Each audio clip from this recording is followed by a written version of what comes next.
Hello students and welcome in the online session of class 6th Science chapter 9, the living organisms and their surroundings. This is the third video of the lesson. Let us see what we will learn today. So we will learn about different types of habitats, terrestrial habitats, aquatic habitats, and then characteristics of the organisms. Whether all the organisms need food, do all the organisms show growth? So these are some of the topics which we are going to cover today. So let's start first with the a journey to through different habitats, right? So we are going to now start with the different types of habitats which are present and what organisms live there and what are their adaptations. So let us first start with the terrestrial habitat. Okay, I hope you remember that terrestrial habitat means the habitat where land is present. Okay, the area where there is land. So deserts, mountains, plains, they all are terrestrial habitats. So let us first start with deserts. Fine. So in the desert there is sand everywhere and the climate is also very hot. So there are many desert animals and in one of the previous video we have also discussed about the adaptations which are present in the body of the camel. So now, other than camel, many other desert animals are present. Like rats are present in the deserts, camels are present, scorpions are present. Right now, as we have studied that camels have very long legs, and these long legs protect the camel from heat because due to the long legs, the head is very much away from the hot sand, and in this way, their head is protected from heat. But in case of rats and snakes, okay, so camel can easily live in the desert area because it has lot of adaptations which we have already studied. Now rats and snakes which are living in the deserts, they stay in the burrows, right? Their height is very small. So what about the hot sand in the daytime? How they will survive in that hot climate? So now in the picture you can see that the animal is living or hiding in the burrows which are made in the sand, right? So during the daytime these rats and snakes, what they do, they stay in the burrows deep in the sand. So these burrows, these holes are very deep in the sand and they stay in these burrows during the daytime, and in this way they can protect themselves from the heat. Right. Here also you can see there are canals present in the lower side of the sands where the snake, you can see a snake is hiding here deep. This is the upper layer of the soil. So deep inside the sand areas, the snakes hide themselves in the holes. Okay. So in the same way you can see here a rat is also hidden. Okay, and these are also this is the gate of the burrow from where they enter. So these animals, they come out from their burrows at night. So during daytime they will remain in the burrows only, and when there is night, when the climate is very cool there because the land gets cooler faster, so during night time they will come out of their burrows and then they will go and search for their food in the sand areas. Okay, this is how they survive in the deserts. I hope ये सबको clear हो गया है कि desert में बहुत ही गर्म जो है क्लाइमेट होता है. तो रैट्स और स्नेक्स जो होते हैं ये क्या करते हैं कि छोटे छोटे बरोज बनाते हैं, होल्स बनाते हैं, सुरंग भी बोल सकते हो आप, छोटी छोटी सुरंग से बनाते हैं सैंड में, और उसमें जाके दिन में जब बहुत गर्मी होती है तो उस टाइम वो वहां जाके अपने आप को हीट से बचाते हैं, उसी में बैठे रहते हैं. और जब रात होती है, जब क्लाइमेट बहुत ठंडा हो जाता है, then they come out of the burrows and then they search for their food in the sand areas. Okay, now let's move on to the next and see a journey to terrestrial habitat desert only. Now we have discussed about the animals which are present in deserts. Now let us see what about the plants which are growing in the desert areas. So you have learned in the previous lessons that transpiration occurs in the leaves of the plants, right? Like this is a leaf. So, this is the broad area of the leaf. So from in the leaf, there are small holes present which are called stomata. And from these stomata, water evaporates in the form of vapors, and this process is called transpiration. But now you think that if such type of broad leaves are present in the desert plants, then what will happen? All the water will be lost, and already there is shortage of water in the desert areas. So desert plants, they lose very little water through transpiration, right? Desert plants do not lose the water from their body through transpiration. So what are the adaptations which are present in the body of the plant? So the leaves in the desert plants are either absent. Okay, so first adaptation या तो क्या हो सकता है कि leaves ही absent हो plant में, right? या फिर जो leaves होती हैं they became very small, बहुत छोटी छोटी leaves हो जाती हैं ताकि ज़्यादा transpiration ना हो सके, और they are in the form of spines, या फिर जो leaves होती हैं they get modified into spines, कांटे के रूप में आ जाती हैं, जिससे कि क्या होता है कि उसमें से पानी का लॉस नहीं हो सकता, transpiration will be less. As you all know this is the cactus plant, right? अब ये जो इसका ब्रॉड पार्ट दिख रहा है ना, ये वाला, this is a stem of the cactus plant, और इस पे आप छोटे छोटे ये जो आपको ब्लैक स्पॉट्स दिख रहे हैं, these are the modified leaves. ये जो कांटे आपको दिख रहे हैं, स्पाइंस आपको दिख रहे हैं, they are the modified leaves. तो लीव्स जो हैं वो कांटे बन जाती हैं ताकि जो प्लांट की बॉडी है उसमें से ट्रांसपिरेशन ना हो सके. So this helps in reducing the loss of water from the leaves. तो जब इस तरह की मॉडिफिकेशंस हो जाएंगी, या तो लीव्स एब्सेंट हो जाएंगी, या लीव्स छोटी साइज की हो जाएंगी, या लीव्स जो है स्पाइंस बन जाएंगी, तो इसका फायदा क्या होगा कि उसमें से प्लांट की बॉडी में से ट्रांसपिरेशन का जो रेट है वो कम हो जाएगा. देन जो हमें लीफ लाइक स्ट्रक्चर्स दिखते हैं कैक्टस में, लीफ जैसा ये जो ब्रॉड हमें दिख रहा है, it is not actually leaf, it is the stem, right? It is the stem of the cactus plant, और ये ग्रीन ही कलर का होता है, it is green in colour.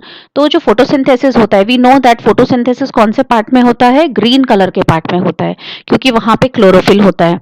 तो कैक्टस का जो प्लांट होता है उसमें stems are carrying the photosynthesis because leaves have modified to spines.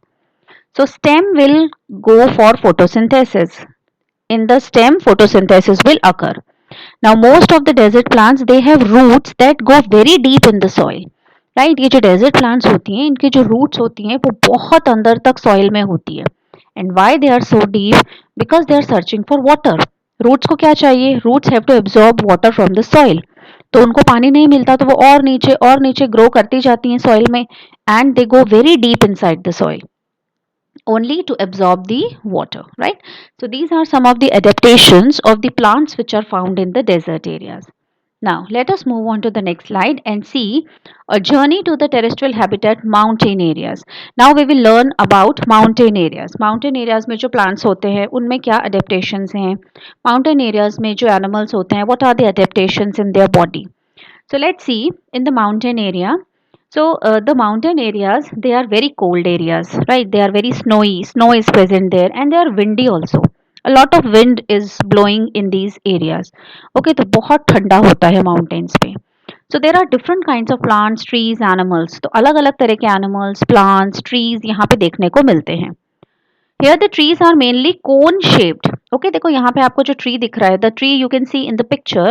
तो देखो ये जो shape बन रहा है ना, this is the shape of a cone. ये cone shape है. So the trees are mainly cone shaped. This is because if rainfall falls on the tree, the rainfall, if rainfall or the snow, if falls on the leaves of the tree, it can slip down and come on the ground. It should not, stay on the leaves. Otherwise, what will happen? The leaves will get damaged. So they are cone shaped so that the snow and the rainfall just slip down and come on the ground. Okay, ताकि जो अभी बर्फ उन पे गिर रही है या जो बारिश गिर रही है वो नीचे स्लाइड हो जाए, इसीलिए उनका कोन शेप होता है.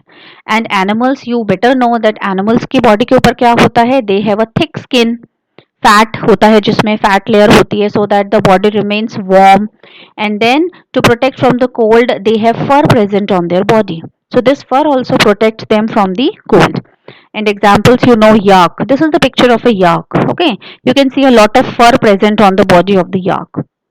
And polar bears also, you have studied that polar bears have white color fur present on their body. They have a layer of fat present under the skin which keeps their body warm. Okay, now let's move on to the next slide and let us learn about the next terrestrial habitat, grasslands. Okay, grasslands means ऐसे area जहाँ पे बहुत सारी grass present होती है, बहुत सारी घास, जंगल में ना बहुत दूर दूर तक जिस एरियाज में लाइक घास ही घास हो उसे हम बोलते हैं ग्रासलैंड्स. तो ग्रासलैंड्स में बहुत सारे एनिमल्स रहते हैं, lion, elephants, giraffe, zebras, kangaroos, deer. These animals live in the grasslands. A lion lives in a forest और अ ग्रासलैंड, दोनों ही जगह पे लायन होता है. And lion is a very strong animal. Because you will all know that lion can hunt and kill the animals, ठीक है, वो शिकार करता है एनिमल्स का, उनको मार देता है। और डियर तो उनका बिल्कुल फेवरेट फूड है, right. A picture of dear is also shown here. So it's light brown color. Okay, lion, you can see here in the picture also that color of the lion is light brown. So this light brown color help them to hide in the dry grassland.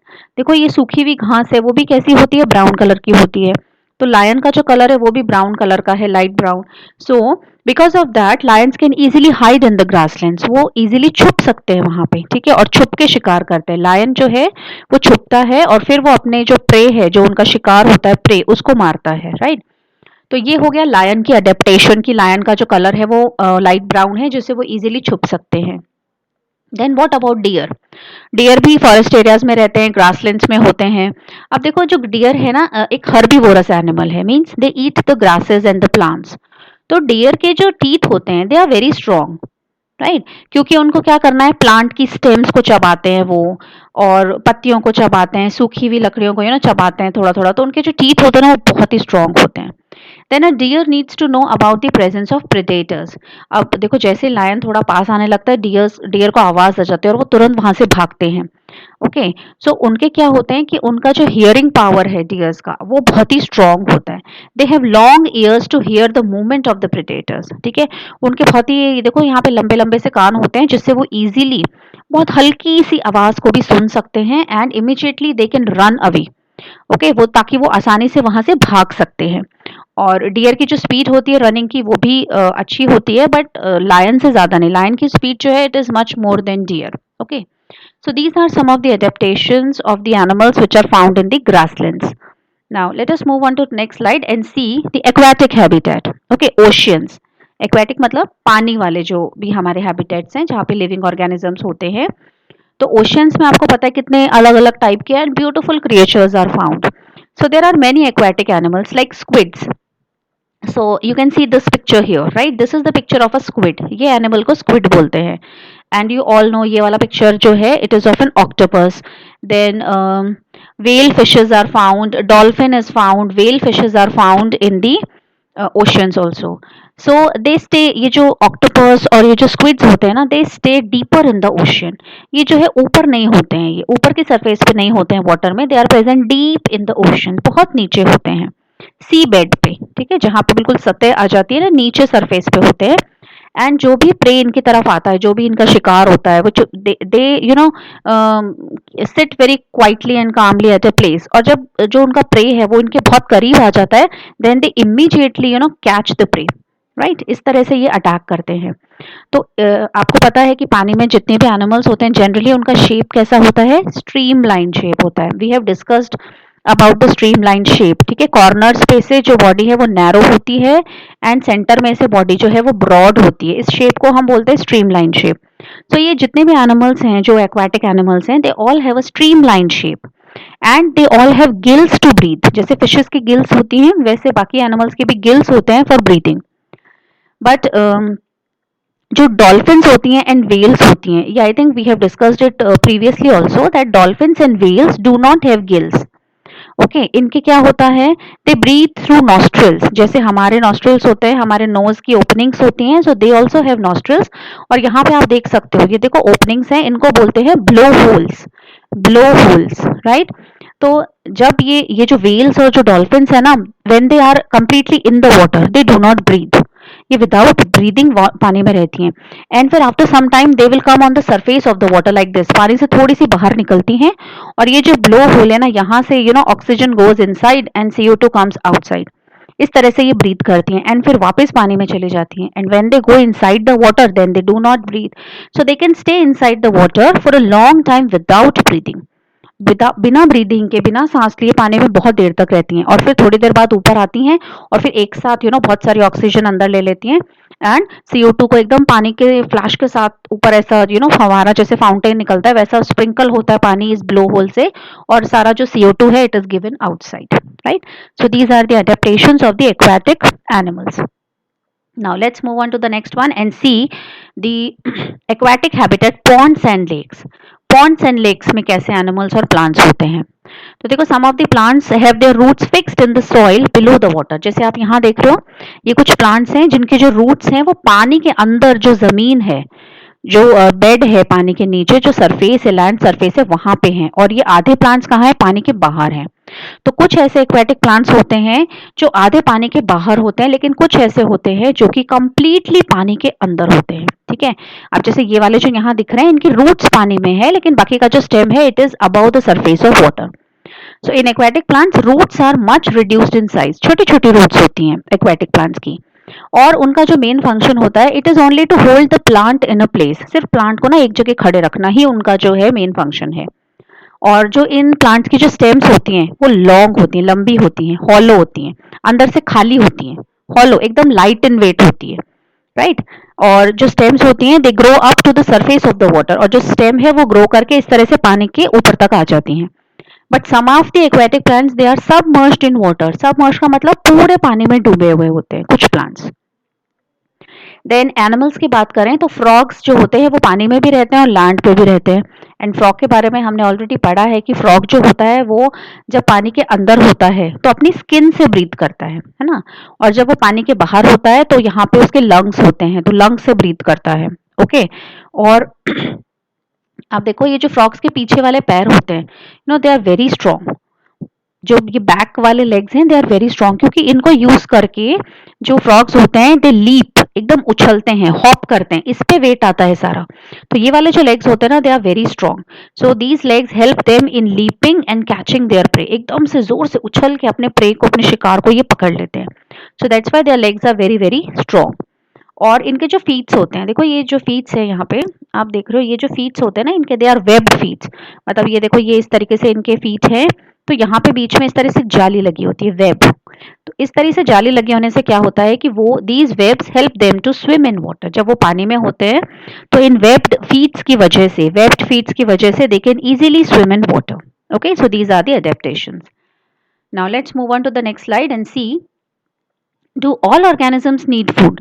क्या सभी organisms को food चाहिए? तो yes, all the living things need food because food gives them energy, and we all know that plants can make their own food and they can make the food by the process of photosynthesis, but animals cannot make their own food, so animals depend on plants for their food. Okay, तो ये देखो यहाँ पे एक cycle दिया है, सी this picture only. तो यहाँ पे आप देख रहे हो सनलाइट को यूज करके, वाटर को यूज करके, CO2 को यूज करके, मिनरल्स को यूज करके प्लांट्स क्या बनाते हैं, फूड बनाते हैं।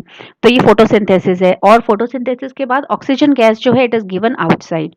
एंड इस पिक्चर में आप देख सकते हो, ये देखो ये प्लांट जो है सनलाइट यूज करके फूड बना रहा है। Now this plant will be eaten by a grasshopper. इसको कौन खाएगा, ग्रास होपर खाएगा। ग्रास होपर को कौन खा लेगा, फ्रॉग खा लेगा। Frog will be eaten up by the snake and snake will be eaten up by the eagles. और जब ईगल की डेथ हो जाएगी तो उसको ये छोटे छोटे बैक्टीरिया और फंगस जो है उसकी बॉडी को क्या कर देते हैं, ब्रेक कर देते हैं। तो you can see here that a chain is formed. Okay, किसने किसको खाया, हु ईट्स होम का ये जो चेन है, हु ईट्स होम का ये जो चेन है, this is called a food chain. इसको हम फूड चेन बोलते हैं। And food chain always starts with a plant, और एंड किससे होती है, माइक्रो ऑर्गेनिजम्स, फंगस, बैक्टीरिया। ठीक है, तो इस तरीके से ये एक फूड चेन बनती है। Now next is, do all organisms show growth? क्या सब में ग्रोथ होती है? तो सब में ग्रोथ होती है, yes. See humans also grow, animals also grow. ठीक है, जैसे कि देखो चिक हैचेस फ्रॉम एग। जब एग ब्रेक होता है तो उसमें से छोटा सा चिक निकल के आता है, and slowly that chick will grow into a hen. Okay, then adult hen हो जाएगा। प्लांट्स भी ग्रो करते हैं, you can see this picture. Okay, ये देखो इसके अंदर यहाँ पे सीड है, सीड जो है धीरे धीरे स्टार्ट हुआ तो ये छोटा सा सीडलिंग जो है it will come out, then it will start growing. आप देखो यहाँ पे प्लांट की हाइट बढ़ रही है, लीव्स बीच का साइज भी जो है बड़ा हो रहा है। तो growth is seen in the plants also. This picture shows the growth in the humans. Okay, small baby, फिर बेबी का ग्रोथ हो रहा है, देखो हाइट इज इंक्रीजिंग, और फिर ये फुल्ली ग्रोन मैन हो जाएगा। ओके, सो इसी तरीके से, and in this picture you can see the small babies of many animals, right. So growth is present in all the living organisms. जो भी लिविंग ऑर्गेनिजम्स होती हैं सब में ग्रोथ होती है। पहले छोटे होते हैं slowly then they grow. Then next one is summary. So let us see what we have learned today. So we have learned about the desert areas, mountain areas, grassland areas, ponds, lakes, oceans, सबके बारे में हमने थोड़ा थोड़ा study किया। Then we learn about that all the living organisms need food and all the organisms they grow also. Fine. So this is the end of the video today. Now one more video is left, and I hope you all are just seeing the videos to make the concepts clear. And next video will be sent on the next day. Till then, all of you read the lesson from your textbook and stay home and stay safe.